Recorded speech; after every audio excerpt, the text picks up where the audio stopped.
नमस्कार, मैं हूं संजीव श्रीवास्तव। आप देख रहे हैं 4 PM news network. Madhya Pradesh के पूर्व मुख्यमंत्री और बुदनी के विधायक शिवराज सिंह चौहान भरी गर्मी में जमकर पसीना बहा रहे हैं। और पसीना वो इसलिए बहा रहे हैं कि उन्हें 20 सालों के बाद उस सीट से चुनाव लड़ने का मौका मिला है जिस सीट से कभी देश के प्रधानमंत्री अटल बिहारी वाजपेयी ने चुनाव लड़ा था और वे जीते थे। अटल बिहारी वाजपेयी के सीट छोड़ने के बाद ये सीट शिवराज सिंह चौहान को चुनाव लड़ने के अवसर के तौर पर मिली थी। दरअसल जब 1991 में लोकसभा के चुनाव हुए थे तब अटल जी ने लखनऊ और विदिशा से फाइट किया था। एक साथ 2 सीटों से जब वे चुनाव लड़े थे और दोनों पे जीते थे। दोनों पर जीत जाने के बाद अटल जी ने लखनऊ का नुमाइंदा रहना पसंद किया था और विदिशा सीट को छोड़ दिया था। जब उन्होंने विदिशा सीट छोड़ी थी तो ये सीट शिवराज सिंह चौहान के खाते में आई थी और शिवराज सिंह चौहान इसके पहले बीजेपी की टिकट पर बुदनी से विधायक हो चुके थे। पुराने वे संघ के कार्यकर्ता रहे, संघ के सेवक रहे और वहीं से उन्होंने अपना सिलसिला शुरू किया था शिवराज सिंह चौहान ने। और इसी जो उनकी राजनीति रही छात्र संघ से लेके और तमाम अलग अलग जो आरंभिक राजनीति होती उसके बाद शिवराज सिंह चौहान बुदनी से विधायक हुए। बुदनी से विधायक होने के बाद उन्हें 1991 में विदिशा सीट पर चुनाव लड़ने का मौका मिला था। वे जीते थे। 1991 के बाद 1996, 1998, 1999 और 2004 लगातार 5 बार विदिशा का नेतृत्व उन्होंने लोकसभा में किया। बीजेपी के टिकट पर वे जीते रहे।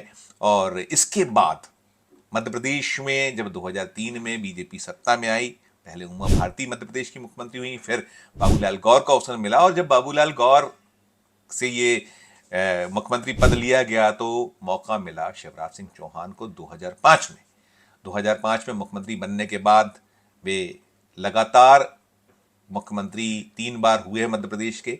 2005 के 2008 के चुनाव शिवराज सिंह चौहान की अगुवाई में हुए। मध्य प्रदेश में उनका चेहरा मुख्यमंत्री के तौर पर प्रोजेक्ट करके चुनाव लड़ा गया। वे बीजेपी जीती और वे मुख्यमंत्री हुए। फिर 2008 के बाद 2013 में सिलसिला चला और 2018 में ये जो एक चक्र था टूटा था। 18 में बीजेपी चुनाव नहीं जीत पाई थी, उसे विपक्ष में बैठना पड़ा था। कमलनाथ की अगुवाई में मध्य प्रदेश में कांग्रेस की सरकार बन गई थी। लेकिन फिर कुछ ऐसा योग बना जब ज्योतिरादित्य सिंधिया ने बगावत की अपने विधायकों के साथ और कांग्रेस की सरकार गिरवा दी और बीजेपी की सरकार पुनः बनने का रास्ता साफ हुआ तो केंद्रीय आला कमान, केंद्रीय नेतृत्व में भरोसा किया शिवराज सिंह चौहान पे और 2020 में सत्ता का जो परिवर्तन हुआ, सत्ता की जो उल्टा पलटी हुई, उसमें शिवराज सिंह चौहान की अगुवाई में बीजेपी की सरकार बनी और वे पुनः मुख्यमंत्री हुए। तो 16.5 साल से ज्यादा वक्त तक मध्य प्रदेश के मुख्यमंत्री रहने का सौभाग्य शिवराज सिंह चौहान को प्राप्त हुआ और हैट्रिक लगाने वाले वे मध्य प्रदेश में पहले ऐसे भारतीय जनता पार्टी के नेता हुए जिन्होंने 3 बार सतत मुख्यमंत्री रहने का एक रिकॉर्ड कायम किया। तो फिर तस्वीर बदली 2023 में जब विधानसभा के चुनाव में बीजेपी भले ही जीत गई लेकिन शिवराज सिंह चौहान को मौका नहीं दिया गया। तो मामा के भविष्य को लेकर खूब सवाल हुए, खूब चर्चाएं हुई। अब शिवराज सिंह चौहान केंद्र की राजनीति की ओर जाने वाले हैं, यह सुनिश्चित हो चुका है। उन्हें टिकट दिया गया है। विदिशा से वे टिकट पाए हुए हैं, वहां वो अपना पसीना बहा रहे हैं, पूरा परिवार लगा है। और सबसे खास बात यह है कि जो विदिशा संसदीय क्षेत्र है, 1967 में ये सीट बनी थी और 1967 से लेकर 2019 तक 16 बार उपचुनाव यहां हुए हैं और 16 में 14 मौके ऐसे रहे हैं जब भारतीय जनता पार्टी यहां से विजयी हुई है। केवल 1980 और 1984 2 लोकसभा चुनाव ऐसे रहे हैं जब यहां बीजेपी हार गई थी और कांग्रेस ने इस सीट को जीता था। प्रताप भानु शर्मा 1980 में इस सीट को पहली बार जीतने में सफल हुए थे और 1984 में उन्होंने दूसरी बार इस सीट को पुनः जीतने में कामयाबी हासिल की थी। इसके बाद प्रताप भानु शर्मा को 1989 में टिकट मिला। 1991 में पार्टी ने उन पर भरोसा किया लेकिन 1989 में भी वे चुनाव हारे और 1991 में तो अटल जी के सामने उनकी करारी हार हुई। अब 1991 के बाद उन्हें 2024 में पुनः मौका मिला है। प्रताप भानु शर्मा कांग्रेस के प्रत्याशी हैं तो वे 2 बार के वहाँ के विदिशा के सांसद हैं, वे भी मैदान में उतर चुके हैं। टिकट अभी 2 दिन पहले ही उनका डिक्लेयर हुआ। शिवराज सिंह चौहान का टिकट तो पहले ही घोषित हो चुका था। शिवराज सिंह चौहान विदिशा को नाप रहे हैं। विदिशा या मध्य प्रदेश शिवराज सिंह चौहान के लिए कोई नया नहीं है। विदिशा का उन्होंने 5 बार लोकसभा में नेतृत्व किया है। तो अभी जो शिवराज सिंह चौहान, उनका परिवार, बीजेपी की पूरी कुनबा दल टीम शिवराज जी की इस उधेड़बुन में है कि विदिशा में एक नया इतिहास रचा जाए।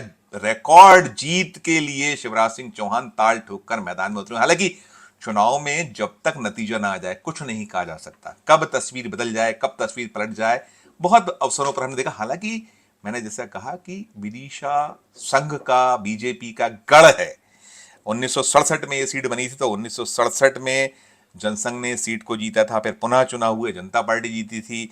फिर उसके बाद अगला चुनाव 80 के पहले वाला, वो भी भारतीय जनता पार्टी के हाथों में रहा था। 2 बार जनसंघ और एक बार जनता पार्टी, शुरुआती दौर में बीजेपी बनने के पहले 1980 में ये सीट हारी थी।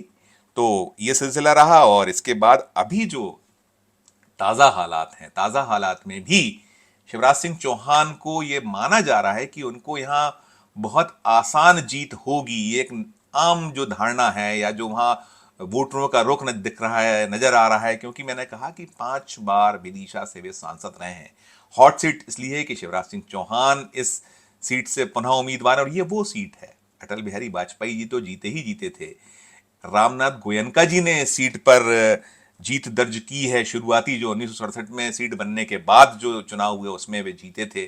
फिर देश की जानी मानी भारतीय जनता पार्टी की जो लीडर रही, विदेश मंत्री जैसा विभाग और अनेक पद विभाग उनके पास रहे, सुषमा स्वराज ने यहाँ 2 बार इस सीट से नेतृत्व किया बीजेपी का के संसद में। 2009 और 2014 का वो चुनाव, और एक चुनाव याद कीजिए जब वो उनके सामने राजकुमार पटेल उम्मीदवार थे कांग्रेस के, और वो बी फॉर्म का एक ना जमा हो पाने का मसला रहा था, बड़ा चर्चित रहा था। उसमें 6 साल के लिए राजकुमार पटेल को निष्कासित किया गया था।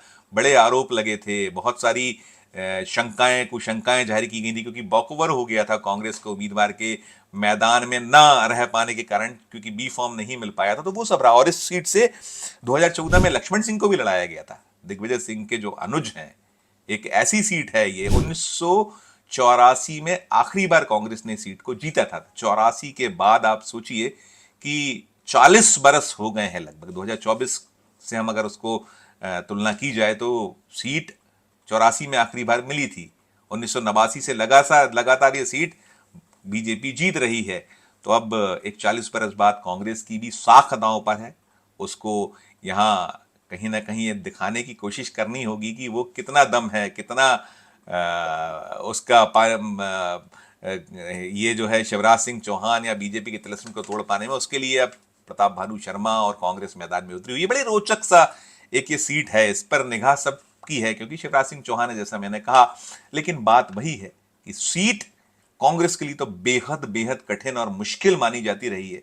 1984 के बाद कभी ये सीट कांग्रेस नहीं जीती। और चूंकि अटल बिहारी वाजपेयी जी जो देश के प्रधानमंत्री रहे, उन्होंने सीट की नुमाइंदगी एक बार जब वो जीते थे, तो निश्चित तौर पर उनके नाम तो दर्ज है ही कि 1991 में जीते थे, प्रधानमंत्री बने थे। तो अब शिवराज सिंह चौहान की पूरी कोशिश, उनकी टीम की पूरी कोशिश यही है कि यहां एक अभूतपूर्व जीत, देश की सबसे बड़ी जीत दर्ज की जाए। ये भी प्रयास शिवराज सिंह चौहान या उनकी टीम की ओर से हो रहे हैं। ये जो सीट है, इस सीट को अगर हम देखें तो 4 जिले यहाँ मिलकर बनी हुई सीट है। ये रायसेन, विदिशा, सीहोर और देवास। विदिशा तो है ही, भोजपुर, सांची, सिलवानी, विदिशा, बासोदा, बुदनी, इछावर और खातेगांव, ये 8 सीटें इसमें आती हैं।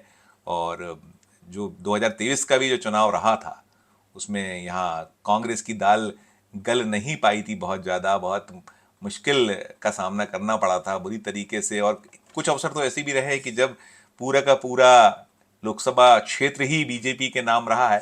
तो अभी भी कुछ जो दृश्य है कोई उससे अलहदा नहीं है। और अब यही कुछ सामने है कि यहाँ कांग्रेस कितना दम दिखा पाती है, कितना शिवराज सिंह चौहान को जीत का जो अंतर उनका कोशिश है कि यहाँ एक रिकॉर्ड सबसे बड़ी जीत दर्ज की जाए, उसमें कैसे रोक पाती है, ये देखने वाली बात होगी। हालांकि मैंने पहले भी कहा कि चुनाव तो चुनाव है और चुनाव में जब तक नतीजे ना आ जाएं कुछ नहीं कहा जा सकता, और कब चुनाव की तस्वीर बदल जाए ये भी एक दृश्य होता है। तो लेकिन कुल मिलाकर मुकाबला हॉट सीट के नाते निगाह तो पूरे देश की सीट पर रहने ही वाली है, और क्या कुछ होगा अभी प्रचार के दौरान भी, क्या रंग ये सीट दिखाएगी, क्या क्या कुछ होगा, कौन आएगा, कैसे प्रचार होगा, क्या मामा तो अपने मुद्दे गिना रहे हैं, वे अपने पुराना जो उनका जो भाई और भांजे भांजियों वाला रिश्ता वो हर जगह अपना जताते बताते हैं, वो तो बता ही रहे, अपने काम काज को भी गिना रहे हैं, अपनी सरकार की उपलब्धि को, और मोदी के नाम पर भी वोट मांगा जा रहा है। राम मंदिर का मुद्दा भी यहाँ हर चुनावी सभा में शिवराज की ओर से उकेरा जाता है।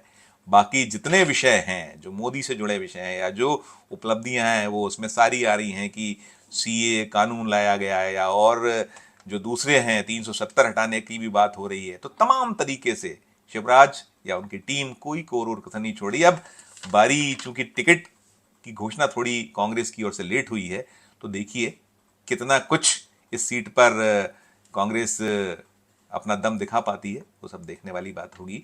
और हम फिर किसी जो इस सीट से जुड़ा जो अपडेट होगा वो लेकर आएंगे आपके समक्ष। फिलहाल इस वीडियो में इतना ही, हम फिर किसी नए वीडियो के साथ आपके समक्ष उपस्थित होंगे। हमारी अपील की हमारे इस चैनल को लाइक कीजिए, सब्सक्राइब कीजिए। यदि आपने चैनल के ज्वाइन का बटन दबाया तो ज्वाइन का बटन जरूर दबाइए, साथ साथ बेल आइकन भी दबा दी ताकि हर खबर हमारी आपको बिना विलंब मिल सके। साथ साथ हमारे इस वीडियो को अधिक से अधिक लोगों से शेयर कीजिए, और वीडियो के कमेंट बॉक्स में जाकर इस वीडियो को लेकर कमेंट जरूर कीजिए कि ये वीडियो आपको कैसा लगा। और देखते रहिए 4PM Madhya Pradesh, 4PM national और 4PM हमारे अन्य राज्यों के चैनलों को। धन्यवाद, नमस्कार।